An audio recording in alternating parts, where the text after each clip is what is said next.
हमें जी ज्वाइन किया है साजिद तार साहब ने। बहुत शुक्रिया सर कि आज आप आए हैं। Thank you. सर बड़ा हंगामा है आज, इमरान खान साहब बहुत का हंगामा आखिरकार हुआ। लॉन्ग मार्च खत्म हुआ है, और क्या कहेंगे आप?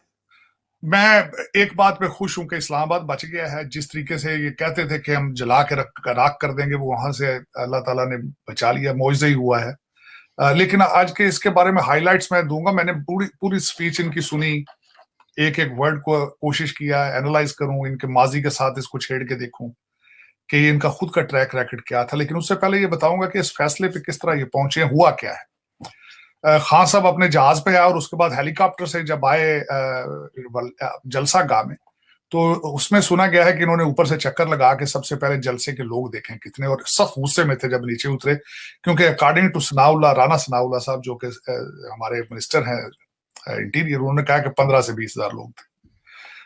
और खान साहब का गुस्सा जो था वो सूबा सरहद के चीफ मिनिस्टर पे था, और उसके बाद ये कि परवेज लाई साहब उस जलसे में मौजूद ही नहीं थे, जो पंजाब के चीफ मिनिस्टर। तो खान साहब कहते हैं असेंबलियों से रिजाइन देंगे तो वो शायद इनको सिर्फ केपीके से रिजाइन देने की तकलीफ करनी पड़ेगी पंजाब में, क्योंकि एक तो परवेज लाई साहब खुद मेरा ख्याल है या तो इनके कहने पे असेंबलियां तोड़ेंगे ही नहीं, और दूसरा कई लोग ये कह रहे हैं कि ये सिर्फ मशावरत तक जाएंगे, इससे आगे जाएंगे नहीं, क्योंकि सरकारी वसाइल कहां से लाएंगे। खान साहब जिस हेलीकॉप्टर से आए हैं वो भी सरकारी है, जिस जहाज पे आए वो भी सरकारी है। परवेज खटक साहब जिस गाड़ी में आए हैं V8 के अंदर, उसकी नंबर प्लेट ग्रीन थी। तो ये सरकारी गाड़ियां कहां से आएंगी। खान साहब जिस कुर्सी पे बैठे थे उसके पीछे स्टैम्प थी उसकी सरकारी। तो खान साहब जब आप कौम का पैसा उड़ा रहे हो तो फिर इस तरह रिजाइन नहीं होते। और मजे की बात, आप रिजाइन की बात करेंगे आपके एमपीए छोड़ जाएंगे आपको। अगलों ने 4-4 करोड़ लगा के इलेक्शन लड़ा हुआ। खान साहब आपका तो नहीं लगा, लेकिन लोगों ने जमीनें बेच बेच के इलेक्शन लड़े हुए हैं। तो ये आपके जो आपने ये सिर्फ गुस्से में चीफ मिनिस्टर्स को धमकी दी है, इससे अलावा उसकी कोई वैल्यू नहीं। जबकि पंजाब के तो मौजूद ही नहीं थे। वो मौजूद ही नहीं, वो तो उन्होंने रिजाइन तक जाना ही नहीं है। वो बात, एक तो वो एस्टेब्लिशमेंट के आदमी है, और दूसरा ये कि वो मुसलसल नून लीग से टच में रहते हैं। हो सकता है नून लीग को कह दे भाई मैं आपका चीफ मिनिस्टर बन जाऊंगा, क्या पता उनका इस तरह की डील बना रहे हैं। वो डील मेकर है, जरदारी साहब के शागिर्द है वो। अच्छा, उसमें फिर ये था कि, और दूसरी हाईलाइट ये हुई कि सेनेटर साहब आए और उन्होंने जज्बाती हो गए, जो वो कहते हैं पाकिस्तान परेशान, सारा कुछ आए और रोना शुरू हो गए। कहते गाजी है ये, जख्मी और गाजी, हमारे बच्चों के लिए गोलियां खाई इसने। और गोलियों की बात हुई तो खान साहब ने बताया मौजज़ा हो गया है, गवर्नर इस्माइल को 4 गोलियां लगी और कपड़ों से गुजर गई। खान साहब ये पैनाडोल की गोलियां थी, ये कैसी गोलियों की बातें कर रहे हैं आप। गोलियां अगर कपड़ों तक आ जाए तो लग जाती हैं मियां जी। और दूसरा इन्होंने ब्लंडर ये किया, कहते 12 लोगों को गोलियां लगी, मरा कोई नहीं। मौजम गोंदल कौन था आपको पता ही नहीं है, जिसके 3 बच्चे मर गए, उसको तो मरे को शामिल ही नहीं करते ना, गिनते ही नहीं उसको। फिर बार बार गाना लगाते हैं, फिर कदम बढ़ा बल्ला घुमा, उस्मान और गोगी को वापस ला, फिर इस तरह के गाने लगे। फिर उन्होंने वो टोटे भी पुराने चलाए वहां पे। फिर उन्होंने लोगों को कहा, और कहते हैं हमें नंगा कर करके मारा। मैं ये पूछना, मुझे आपने मोहसिन बेग के साथ क्या किया था? आपने हामिद मीर का कितने अरसे के लिए प्रोग्राम आपके दौर में बन रहा है? आपके दौर में क्या नहीं हुआ खासा, वो आप भूल जाते हैं, बिल्कुल आपको नहीं पता चलता। और बार बार आप ये कहते रहे, आज भी यूरोप और अमेरिका। सर एसी और पंखे किसके रूम से निकलवाए थे इन्होंने? नवाज शरीफ साहब के। बिल्कुल।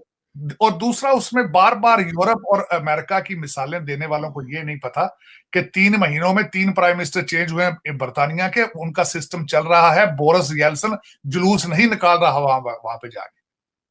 लोग अपोजिशन में बैठते हैं। खान साहब आप लोगों को गुमराह कर रहे हैं। आप अगर यूरोप और अमेरिका की मिसालें देनी हो तो अपोजिशन में बैठते हैं असेंबलियों के अंदर। और फिर उसके बाद इन्होंने, खान साहब ने आज बार बार कहा कि मैं कानून का इंसाफ लाऊंगा, कानून थाना कचहरी पटवारी हर चीज चेंज करूंगा। तो 3.5 साल जब आपको मिले तो क्या किया था आपने? उसके लिए आपने उस्मान बुजदार को सारा कुछ पकड़ा दिया था। वो एक, आपने कितने आईजी पंजाब के चेंज किए पैसे ले लेकर? आप किस तरीके से तबादले, और जब जिस बंदे ने शिकायत की आईएसआई की, इसी शिकायत, वो फोल्डर में उसके उस्मान बुजदार की फाइलें भी लेकर आए थे फिर कि भाई ये सारा कुछ हो रहा है, तो खान साहब ने उसको निकाल दिया। खान साहब आप बातें आपकी कई खुल के आ चुकी हैं। ये बातें लोगों को ना पता होती तो शायद बिलीव कर लेते। लेकिन दुख की बात एक और है, लोग खान साहब को जो इस वक्त सामने खड़े हैं, आंखों से अंधे और कानों से बहरे, वो खान साहब को सियासी लीडर नहीं समझते, वो इनको अपना पीरो मुर्शिद समझते हैं। वो कहते हैं अमीरुल मोमिनीन नहीं, और ये गलती नहीं कर सकता। खवातीन आ जाती हैं उनकी खूबसूरती देखने के लिए उनको, क्योंकि वो उनके जहन में वो पुराना इमरान खान है जो बॉलिंग कराता था, तो वो उसके लिए आ जाती हैं। और जो दूसरे बच्चे हैं बोर हो रहे होते हैं, गाने शाने सुनने आ जाते हैं। मैंने तो देखा मिच्योर आज भी कोई नहीं था बंदा, मेरे ख्याल में उनमें एज में सबसे ज्यादा हमारे कुरैशी साहब पीरो मुर्शिद थे, बाकी सारे बच्चे बच्चे थे 25-25 साल के। उन्होंने आके काफी अदाकारी की, लेकिन खान साहब का जहां ज्यादातर, खान साहब ने सिर्फ एस्टेब्लिशमेंट के ऊपर एक ही हमला किया है कि मैं नैब मेरे अंडर नहीं थी, मैं अकाउंटेबिलिटी इसीलिए नहीं कर सका कि मुझे फौज ने करनी नहीं दी, ये हमला किया है। वैसे मेरे ख्याल में था कि शायद इससे ज्यादा बड़ा हमला करेंगे फौज पर, लेकिन खान साहब ने आज अपना हाथ हौला रखा है। लगता है कि कोई स्ट्रॉन्ग मैसेज खान साहब को जा चुका है, और खान साहब ने एहतियात के साथ है सारा कुछ कहा है, और उसके बाद खान साहब मायूस होकर गए हैं, इसमें कोई शक नहीं है। और आज एक मजे की बात बताता हूँ, खान साहब ने कहा चलें इस्लामाबाद, तो आज राना सनाउल्लाह साहब ने यह भी डिस्क्लोज किया है कि इन्होंने हमसे इजाजत ही नहीं मांगी थी इस्लामाबाद जलसा करने के लिए, ये खुद इनका इरादा ही नहीं था, इनका इरादा ही नहीं होगा, इनका इरादा नहीं था। और दूसरा, बार बार उन्होंने चीजों को कहा है कि हम इनके साथ, मेरा मकसद है कि हम कानून और आइन के जरिए गाइडलाइन में चलेंगे, कोई भी इलीगल काम नहीं करेंगे। आज और भी कई चीजें हुई, इन्होंने अरशद शरीफ के बारे में भी बड़ा चीखे वहां पे, लेकिन मुझे ये नहीं पता चल रहा कि वो जाती दफा मुराद सईद साहब को अपना लैपटॉप दे गए थे, तो वो दे क्यों गए? मुराद सईद साहब ने कह दिया नहीं जी मैं नहीं दूंगा, ना उसके बारे में बात कर रहे हैं। तो खुद आप इन्वेस्टिगेशन में या लॉ एंड इंसाफ में बिलीव ना करते हो, तो अब दूसरों को कहें जी हम इंसाफ लेकर आएंगे, तो ये पॉसिबल नहीं है। लेकिन आज मेरे ख्याल में पीटीआई का धड़म तख्ता हुआ है, आज मायूस है खान साहब।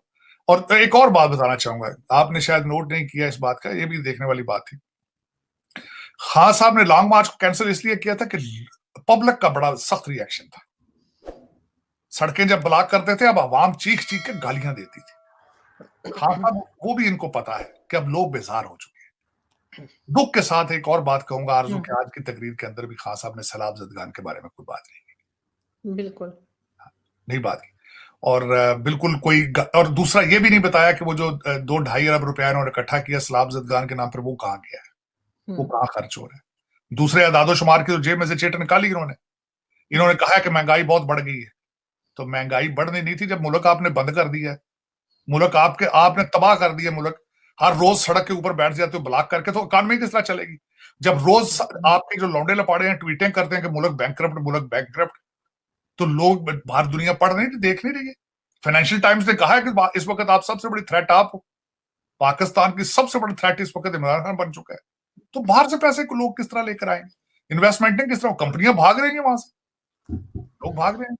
तो सर जो प्लास्टर उतरा है उनका पांव पे से, टांग पे से, वो कहा जा रहा है यादगार के तौर पे रखा जाएगा। हो सकता है उसका खान साहब को आदत है चीजें बेचने की, हो सकता है उसको बेच दें दुबई में जाके, जिस तरह घड़ी बेची थी। ये पहले बल्ले बेच देते हैं, साइन करके ऊपर बल्ले, ऑक्शन हो रहा है, यहाँ भी होते रहे अमेरिका में, उसके ऊपर साइन करना है लोगों का, ना ये ले लो मैं ऑक्शन करता हूँ। प्लस्तर भी कोई 1 करोड़ 2 करोड़ का बेच दें, और कई पागल फिर रहे हैं इस वक्त, हो सकता ले ले कोई, हो सकता। सर नए आर्मी चीफ ने अभी जैसे ट्रांसफर ऑफ पावर हुआ नहीं है, और उससे पहले ही जो उनकी लिस्ट में बाकी लोग थे जो मतलब जिनको उम्मीद थी कि वो भी बन सकते हैं आर्मी चीफ, हर कोई जो है वो मतलब छोड़ के जा रहा है, पहले से जो है रिटायरमेंट ले रहे हैं।